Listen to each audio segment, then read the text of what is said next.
Hey everyone, welcome to your quick guide on data flow and security in cybersecurity. What is data in use, at rest, and in transit?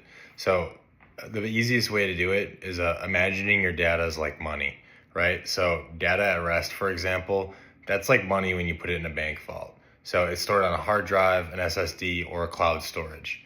However, data in transit, that's like money being transferred between banks. So it's moving through a network, kind of like Wi-Fi, the internet, or like an internal system. Think of it as like maybe an account transfer, something like that. That's the easiest way to think about it. Data in use, that's kind of like money on the counter during a transaction. So when you go to a store and you're putting that money on the counter and you're purchasing something, that's going to be data in use. It's actively being processed by your computer's RAM or your CPU.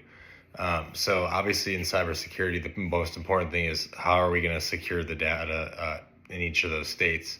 The whole importance of cybersecurity is making sure no one's going to steal your data and things like that, you know.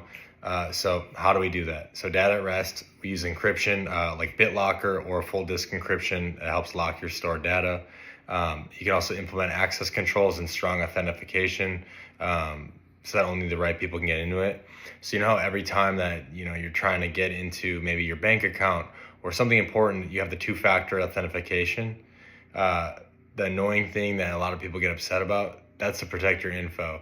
It's so that just because someone has your password or your just because they have your password doesn't mean they can automatically just get in. They need to send a text, send an email, or a lot of times now you see the authenticator app that's being used. Data in transit, so those use transport layer security, VPNs, or HTTPS to protect data while it travels. This prevents attackers from eavesdropping or intercepting sensitive information. The third one, data in use. So this one's a trickier one to make sure we secure. Use endpoint protection, secure memory access, and trusted execution environments to guard active data. You can also put limits on the user's permission so that specific people can only access what's absolutely necessary. Think of it like a work computer, right?